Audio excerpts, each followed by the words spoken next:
The attachment theory argues that a strong emotional and physical bond to one primary caregiver in our first years of life is critical to our development. If our bonding is strong and we are securely attached, then we feel safe to explore the world. We know that there is always that safe base which we can return to any time. If our bond is weak, we feel insecurely attached. We are afraid to leave or explore a rather scary-looking world because we are not sure if we can return. People who are securely attached are said to have greater trust, can connect to others, and as a result are more successful in life. Insecurely attached people tend to mistrust others, lack social skills, and have problems forming relationships. There is one type of secure attachment, and there are three types of insecure attachments: anxious ambivalent, anxious avoidant, and anxious disorganized. In responses to distress, the first three react organized, while the last acts disorganized. To understand the theory better, let's look at Mr. and Mrs. Smith, who have 4 children: Luca, Anne, Joe, and Amy. The Smiths are lovely parents who cuddle, make frequent eye contact, speak warmly, and are always there for their kids. But one day, Mr. Smith falls very sick and dies. For Mrs. Smith, life now becomes very difficult. She spends all day working, while at the same time trying to care for her children. An impossible task. At 6 years of age, Luca's brain is for the most part developed, his character strong and his worldview shaped. The new situation does not affect him much. He knows there is still always Mum, his safe haven. He feels securely attached. Later, he turns into a trusting and optimistic young man. His self-image is positive. Anne, who is 3, has problems coping with the new lack of attention. To Anne, her mother now acts unpredictably. She is anxious about their relationship and as a result becomes clingy. To get her mum's attention, she has to raise her emotional state and scream. When her mum finally reacts with a predictable response, she herself acts ambivalent and doesn't show her true feelings. Later in life, others think Anne is unpredictable or moody. Her self-image is less positive. Her attachment style is anxious ambivalent. 2-year-old Joe spends his days with his uncle, who loves him, but thinks that a good education means being strict. If little Joe shows too much emotion or is too loud, his uncle gets angry and sometimes punitive. This scares Joe.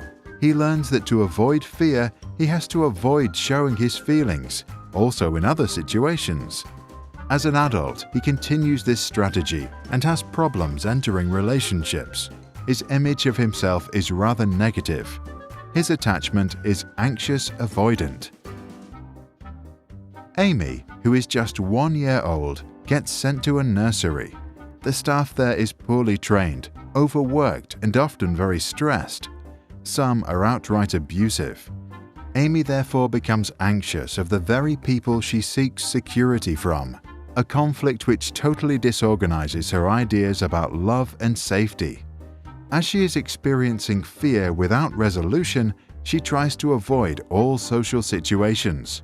As an adult, she thinks of herself as unworthy of love. Her self-image is very negative. Her attachment is anxious disorganized.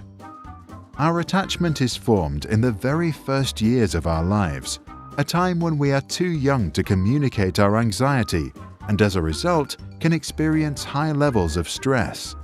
Then our adrenal gland, an organ sitting on top of our kidneys, produces the stress hormones adrenaline and cortisol. The heart rate increases, the blood pressure goes up, and we become alert. If that happens frequently, it is called toxic stress. Toxic because it impairs the development of a child's brain and weakens the immune system.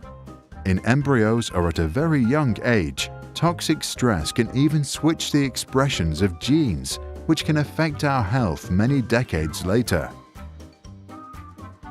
By simulating a strange situation, we can assess an attachment style already by the age of 1. To do this, we let the child play with their mother for a few minutes inside a room. Then the child is left alone.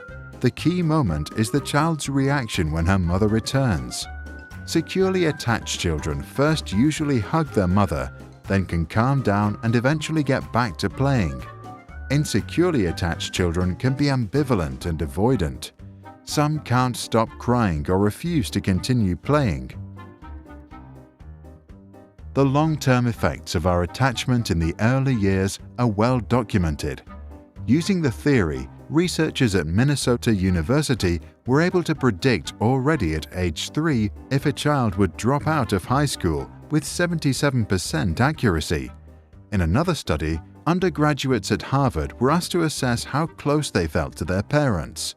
35 years later, they were asked about their health. 91% of those who said they had a rather broken relationship with their mother were also diagnosed with health issues, including coronary artery disease, hypertension, and alcoholism. For those that had reported a warm relationship, the figure of poor health diagnosis was just 45%. But there is another reason why the early years deserve special attention. They are the starting place for subsequent behaviors. A kid that feels securely attached at age 2 can make friends at kindergarten. Their worldview gets reinforced with every interaction, and they develop optimism. As a result, they make good relationships at school, then at college, and later at work. Highly insecurely attached children can miss out on this opportunity. Psychologist John Bowlby, a pioneer in attachment theory, allegedly said, "What cannot be communicated to the mother cannot be communicated to the self." In other words, those who feel insecurely attached might not quite understand themselves. To get to know who they are and what they feel, they might have to go way back in time.